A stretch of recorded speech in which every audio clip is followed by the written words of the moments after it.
Gonna start with the basics, rigging up the hook. Put the crimp on first. Put the chafe tubing on, like either the black or that's clear. Right, then the hook.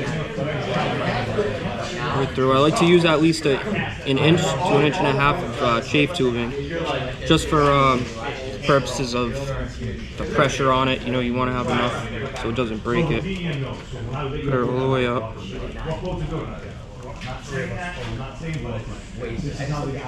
Push the chafe tube all the way up to the crimp so that there's no way it can hit the line. Make sure when you crimp it, you find the middle of it. Leave as much as you can, evenly distributed on each end. Crimp it not too tight.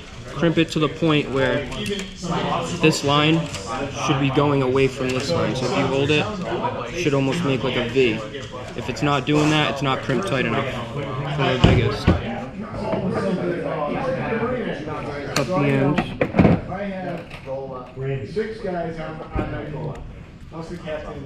You want to mushroom this. Hold this line so you don't burn it. Burn the end. Push it down. Create like a mushroom. I've had a lot of times where I brought this up and the mushrooms all the way to the crimp. Saved me a fish. So it's a big tip on that. So you're gonna show us how to rig the ballyhoo, but this is for anything basically. Yeah, this is for any kind of pogies. So the problem with this, with the pogies, it'll spin when you do it in this way. So this is a lot of the times for like mackerel and shit. Yeah, for like dead baits. You know, when you're trying to keep up with the draggers, you're marking fish on the draggers, or you got the mackerel and herring boats. You want to keep up with them. Yep. So I'll grab a dead bait. So if they're on the herring, the problem with this technique, if you don't cut the tip off, cut the tip, so the line won't wrap around it as you're trolling. So you get the rigging needle. First, put it on this. Find the loop of the hook. So if the hook's going to be pointing out this way, you want to use the opposite side of the tube. If you put it this way, you want to use this side. So you want to put it on the loop. These are the smallest rigging elastics you can get.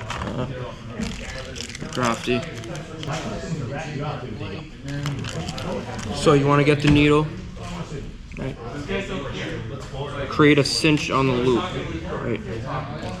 Pull a loop tight, just like that. Put this all the way through.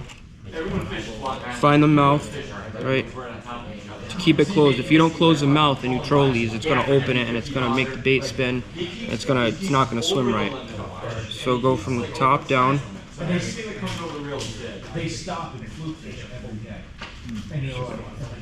Just like so. The elastic through the rigging needle like that. Pull it through. Find the end of the hook.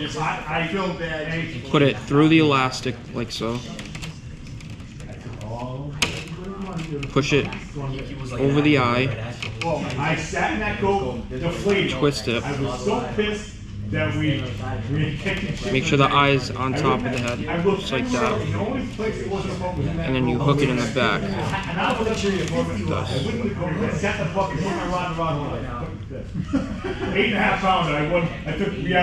So what this does, keeps the bait, it hides the hook against the head, keeps the point out, and as it swims it won't spin. It'll stay just like this when you do it. If you use this with anything like pogies or anything with like a flat, down flat, it's not going to work the same. So you want to use this with like herring, mackerel, anything that has a narrow profile will spin. Would you even do it with a ballyhoo? With the ballyhoo as well. Anything. Just gotta break that beak off. Yeah, you got to break the beak off. You do it with that, because if you have this beak on there and you're trolling, this line wraps around the beak and it'll cause it to spin and spin off. So this will keep it swimming straight, just like that.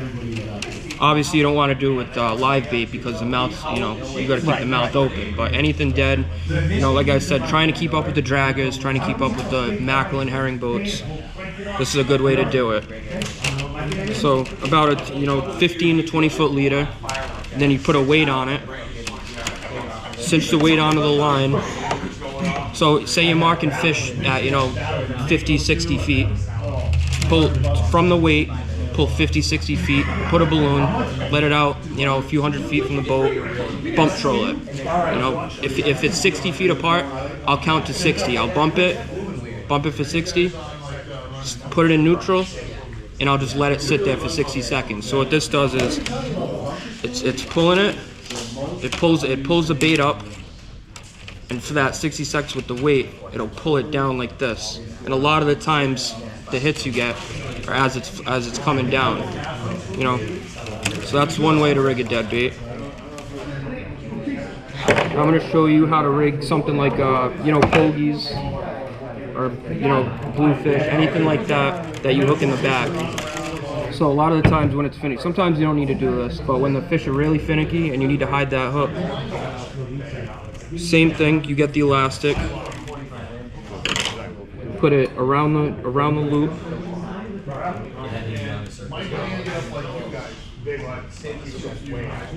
Same thing. Put it through. Pull it out like so. You should be left with that. Should be cinched to the tube. So get your rigging needle.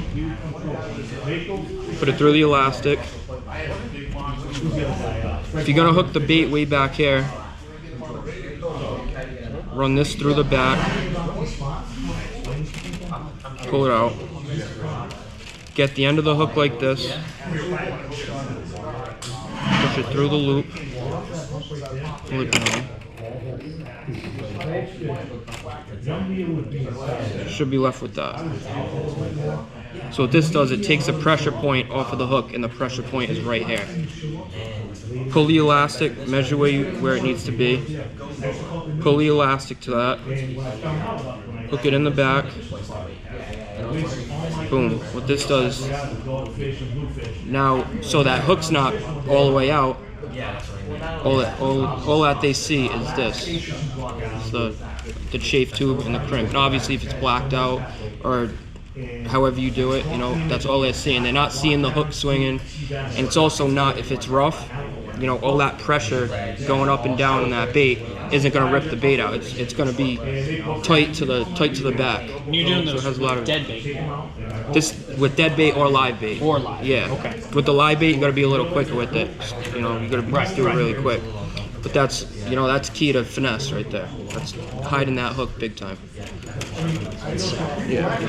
So that you can do that wherever you want in the bait. You know?